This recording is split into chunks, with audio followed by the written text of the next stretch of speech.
Drowning in debt and don't know which repayment strategy to choose? Fear not, today we're comparing the two most popular ones, the debt snowball and debt avalanche methods.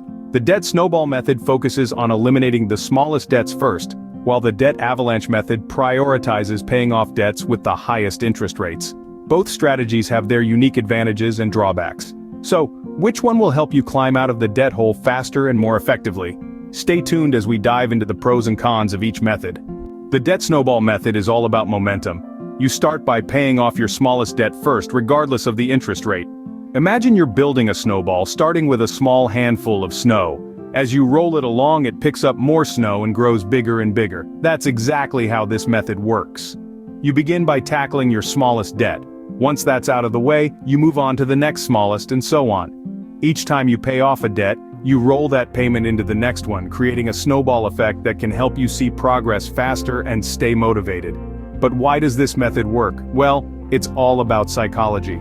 Paying off smaller debts first can give you a sense of accomplishment and motivate you to keep going. It's a simple and straightforward strategy, making it easy to understand and follow. However, it's important to note that the debt snowball method isn't without its drawbacks. The biggest one? You might end up paying more in interest over time. That's because this method doesn't take into account the interest rates of your debts. So, while you're focusing on your smallest debts, your larger, higher interest debts are still accruing interest.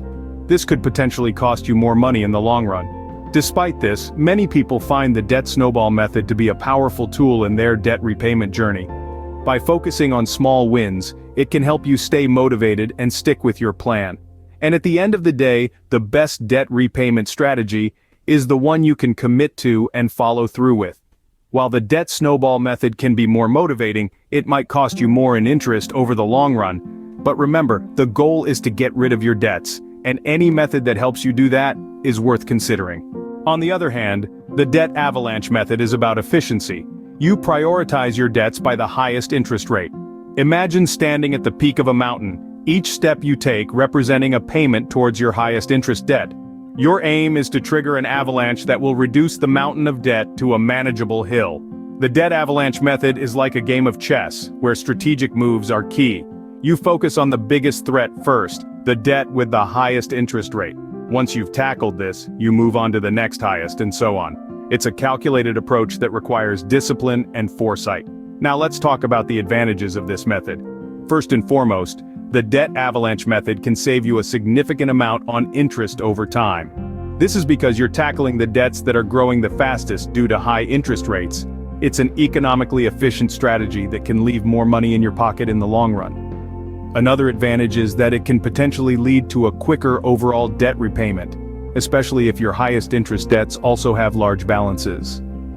This can be a big relief and a massive step towards financial freedom. However, every rose has its thorns, and the debt avalanche method is no exception. The main disadvantage of this method is that it might not provide the quick wins that you get with the debt snowball method.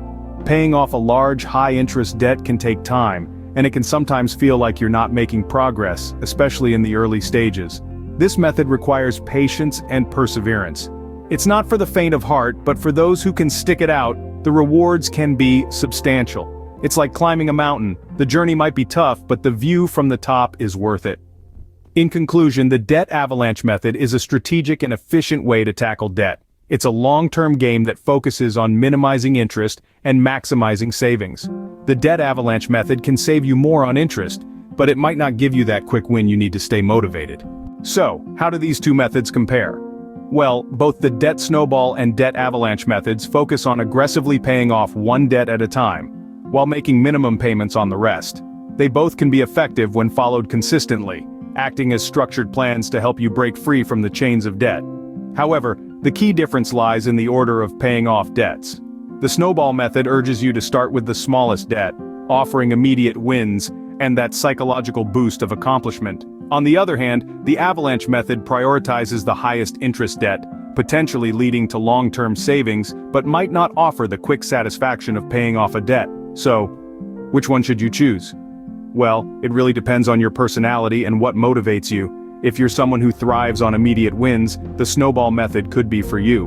But if you're more focused on long-term savings, the avalanche method might be your best bet. Ultimately, the best method depends on your personal preference and what motivates you. Now, let's hear from some people who have successfully used each method. John shares, "The snowball method was a game changer for me. Every paid-off debt felt like a victory."